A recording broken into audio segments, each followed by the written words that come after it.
Hey everybody, it's Alan Martinez. I'm your guest host for the Metal Shop Vlogs. And today we're actually concentrating on safety. You know, we're gonna go ahead and also, learn how to use power tools. You got your drill, you got your measuring tape, you got your saw, double stick tape, and dude, what are you doing, man? It's the Metal Shop. That's not what we went over, dude. Like, it's the Metal Shop. We help out local bands and artists and businesses. Oh, it's not that type of Metal Shop. Oh, well, this is awkward. He doesn't even go here.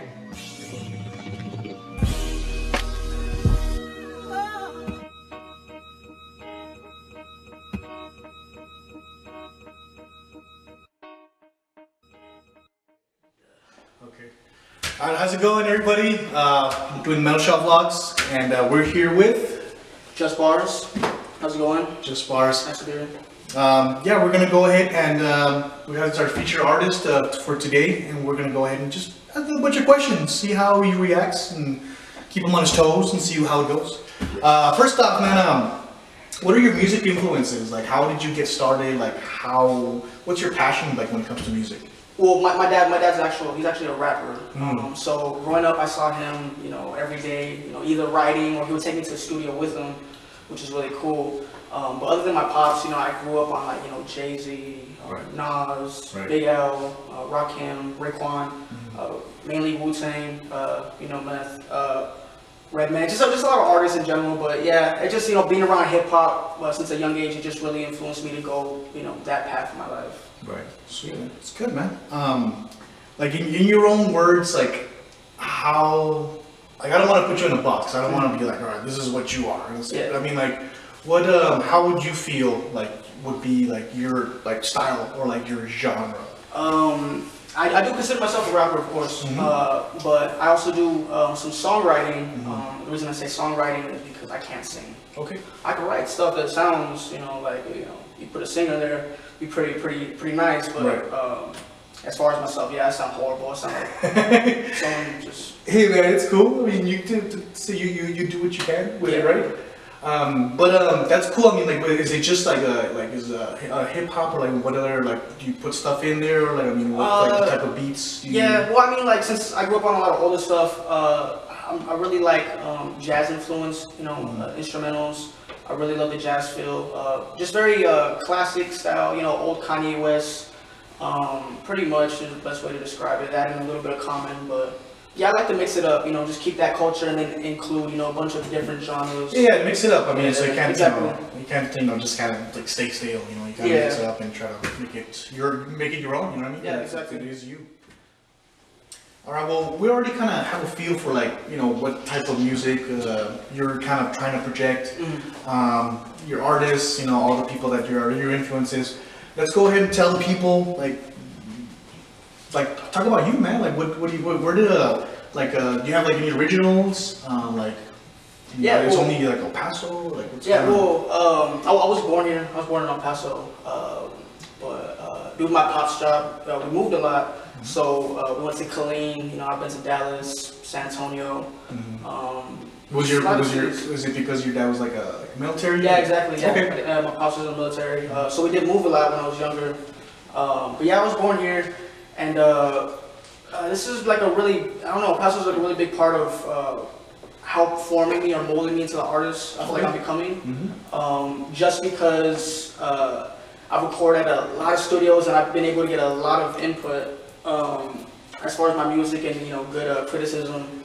That's really helped along the way from essential people, and it's just been a really good experience. But yeah, I've been a lot of places. I'm barely starting to focus really to actual perform in El Paso. El Paso. Yeah, I've opened up for artists like like Twista and Amarillo. Oh, nice. About a year ago, I was actually in Miami. I was working with a Pitbull's producer. His name is Hugo Diaz. He's the part label owner of Huge Music. We were actually working on an album. It's still actually in the fix. I'm not sure about too much about the release date on that, but it's actually really interesting. He did produce pretty much a lot of Pitbull's work in the beginning. And really is a big factor in him actually blowing up, because after he worked with him, that's when he says he took him from Mr. 305 to Mr. Worldwide. Nice. But yeah, so their work ethic over there is crazy. I was there for a week. As soon as I got to the hotel, I landed about 12. They picked me up at 1 in the morning. I stayed in the studio for a couple hours. They told me get ready early tomorrow. We're gonna pick you back up. They picked me up at about 10:30 the next day. I stayed there again till 4 in the morning, and it was like that the whole week. So their work ethic, I can see why he's in that place. I really don't listen to Pitbull, like, you know, he's not on my playlist, you know, I'm like, oh, go to the gym, but I can see where, you know, where he got that from and how he got there. Yeah, so like, I mean, it's essential, like, with the people like you work with, or the people you've worked with already, and you can actually see how they, like you said, they've molded the artist and what, you know, how they are now, you know? So let me ask you this question. When you're writing, like, I mean, where you're at, let's just say like the Paso or like wherever you say, like Lubbock and all these places, how does it affect like your, I mean, how do you go through the writing process? Like, do you write lyrics because like where you're at, or like how does that go? Well, basically, like, whenever I start writing, it really depends on the vibe. Basically off of what I'm hearing and what I'm around. So depending on the people that are in the room, you know, the feelings and emotions that I'm experiencing will depend if I'm just gonna go inside the booth and I'm just gonna use my voice as an instrument and just go the best I can with the instrumental, or am I gonna sit down, you know, actually write it in my head, memorize it a couple times, then go into the booth and actually record. Because a lot of artists, they go into the studio and they write while they're in there. I like doing that too, but I rather just actually go show up to the booth and actually have myself really memorized and just go through it that way. Okay, that's cool. And like, when it comes to like the beats, the actual music, I mean, are you part of that? Like, you know what, like, oh, can you do this? Can you, like, you know, kind of tweak around it, or like the beats are already kind of like pre? Yeah, well, as far as like the producing aspect, it just depends on really who I'm working on. A lot of the songs that I've actually worked on have been people outside of the city. Okay. That's what I'm really trying to focus on El Paso now, just because, you know, I moved around so much that I've just been introduced to so many different people. And you kind of, each city you kind of like pick up and you kind of like you bring it with you. Exactly. You know what I mean? But I mean, now you're like focusing, now that you're back here, you're focusing on El Paso. Figure that out. So I really want to start performing a lot more venues here. It should be really exciting. I've noticed, you know, a little difference in the El Paso community as far as supporting musicians, and that's why we have the Metal Shop. Exactly. So when I heard about this, I was like, I have to be a part of that. Oh yeah, definitely. It was. So when it comes to, you were saying, I'm sorry, when it comes to like the recordings that you already, like, you've gone with the studio and everything, what do you have already, and what's been released, or what's going to be released, or what needs to, how can the people hear your music? Well, basically, I had a small hiatus, a small break in my music for a little bit, for about 2 years. I had someone that was really close to me overdose, and you know, I call him my cousin. He's a really close friend, but I consider him family. He had to move to Oregon, so after he moved, I kind of got into like this, you know, like kind of like this depressed state where I just always wanted to be in my house, and I was still writing music, I was still making music, I just wasn't releasing it to the public. I just didn't have that ambition, or that, you know, that let me go out and I was just like, you know, my life's kind of like really weird right now. Just because to witness him in the hospital pass away, it just really. How did that affect your writing? Like, how did that? Well, for a long time, I think that's one of the reasons I didn't release music, is because that was pretty much the main topic on everything. Like, you know, I couldn't vibe in the studio. I couldn't write about my life being somewhere happy, you know, when I had my uncle pass away. It really put me on a setback. But I recently started going back to the studio. I've been recording at SMS. Solutions. Yeah, they've been very helpful. Shout out to Lobes. I record at this other studio, FLR. This guy named Leo. He runs the place. He's a really cool guy. Introduced me over there. They helped out with this project that I just recently dropped on datpiff.com. It's a mixtape. It's a 5-track mixtape. It started off with 15, but I started just removing tracks. I'm really like a perfectionist. You have to be. You have to know exactly what you want, and, you know, kind of like, you're like, no, I don't like this, and you kind of already need to.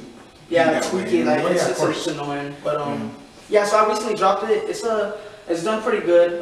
It's around a little bit over 4,000 views. I dropped it a week ago. That's very nice, man. I appreciate it. But I was really like pretty much appreciative and thankful for the numbers that I was receiving, just because I took such a long break, And especially in music, or especially at least in hip hop, that you have to be in the picture like all the time, or you just become irrelevant. It has to be like you have to kind of constantly be working in order for like people like remember you or like, even like notice in the general sense. So like even now, like even though I just released this a week ago, like I already have one that I'm working on to drop. I'm hoping about mid-August. Okay. And then I want to drop an album at the end of the year. That way I can just get my buzz back before people want to purchase music. Yeah, you have to kind of, you know, you can't just jump in the swimming pool, man. You gotta put your feet in there sometimes. So. All right, man. Well, we have all sorts of promoters here. We have all sorts of venues. I mean, like, I'm a promoter myself. I'll go ahead and book you later. So we'll talk later. I got you. But I mean, there's also other promoters. There's also sorts of other venues, like I was telling you earlier. So I mean, like, what's the best way? Go ahead and like tell the audience what's the best way to contact you. Is like MySpace, CompuServe, AOL. Like, how does that work, man? How do they get a hold of you? Well, I lost my AOL password, so. As far as that, as far as booking me, I would definitely prefer through email. I do read my emails every day. It's at officialjustbarz with a Z at gmail.com. If you want to just go ahead and like spell that out, man. Let's go. But it's because like that's the crazy part. I'm like a little bit dyslexic. All right, so let's not do that. It never works out. Go ahead, it's cool. But also, they can contact me on social media as well. All my social media accounts are Just Barz, JUSTBARZ. They're exact same for all of them. So email or through social media, I'll definitely make sure I check and reply in a good amount of time. Only glad. When it comes to like venue, we have all sorts of venues here, man. All sorts of venues. Like, what have you heard? Like, what type of venues have you heard that you actually want? Like I want you to book me here. Where is it, man? I would have to say Mesa Music Hall is definitely one that I've been to. I performed at myself, and I've been to a couple of times. It's a really good place, really good venue. The Lowbrow Palace, that's good. Lowbrow is actually another good place as well. Lowbrow Palace is cool because like they have like they're like across the board. They allow all sorts of weird stuff. I don't even know like half the stuff that I've been listening to, and I'm like, okay, we could do this. That's fine, but you know, it's perfect for like your type of stuff, hip hop or whatever. Really important, like. How long can you play, man? Like before you have to take like like an apple juice break, and then keep going. That's hard because like the one problem I've been facing is because I've actually been asked that a couple of times. How long can your set be? Really just depends on how many drinks you give me beforehand. That is true. That's about it. It depends. Nothing. We're looking at about a good 15 minutes, 15 20 minutes. I'll give you a good 15 20 minutes. You give me a couple drinks before I go up.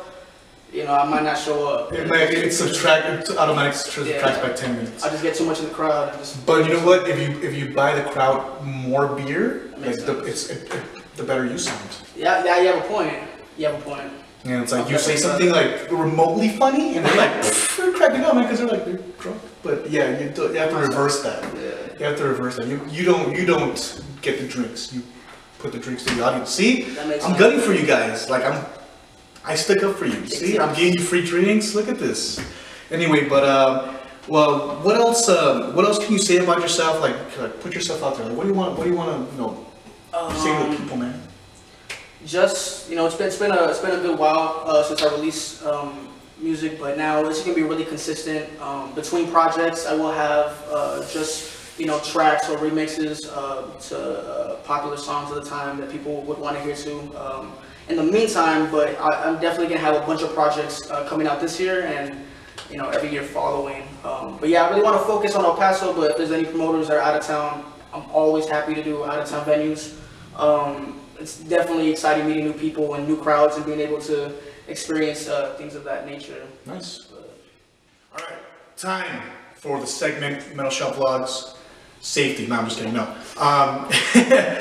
We're doing rapid fire questions, right? Ready? Number 1, go.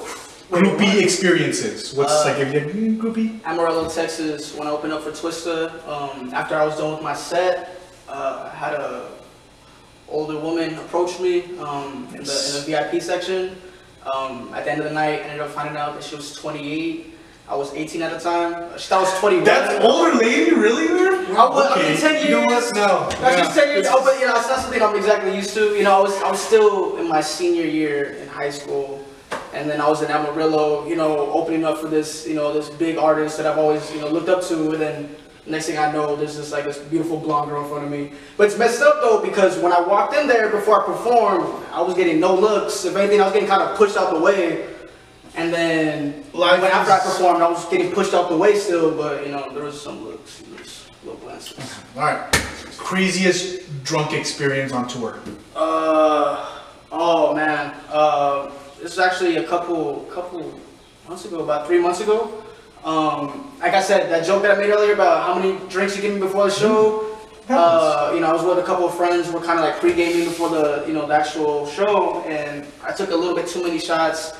And when I got to the show, like as soon as the instrumental started playing, my lyrics just like left my head, and I had to improvise. I was like, I can't just stand here and look awkward, you know what I mean? Yeah. So instead, I freestyled and just made it awkward even more, because I was just like, I can't believe I forgot my own lyrics. It was really an eye-opening experience for me.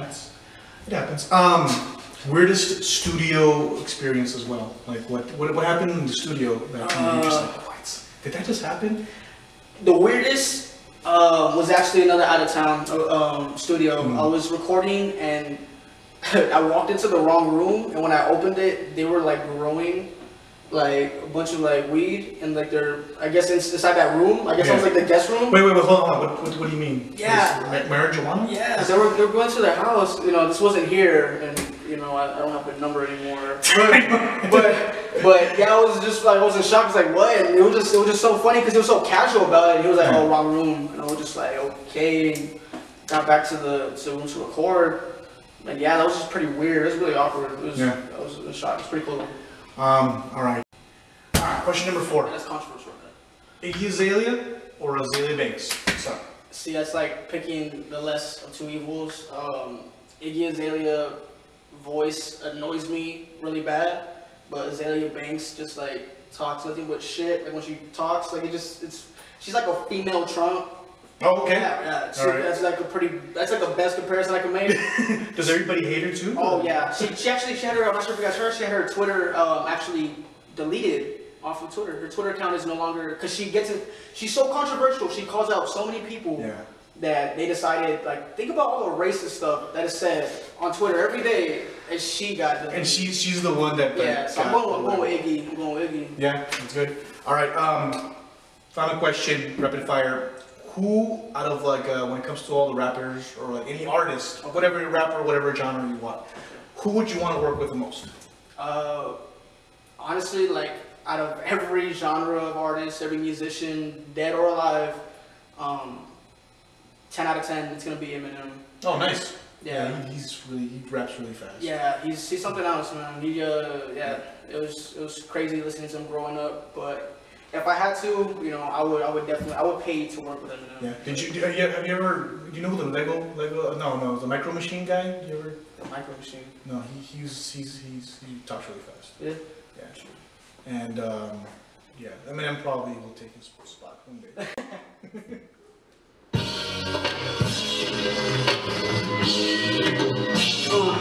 Mic check. I go by the name of Just Barz. And you guys are now tuned into the one and only, the Metal Shop Vlogs. Appreciate you guys. Okay, check.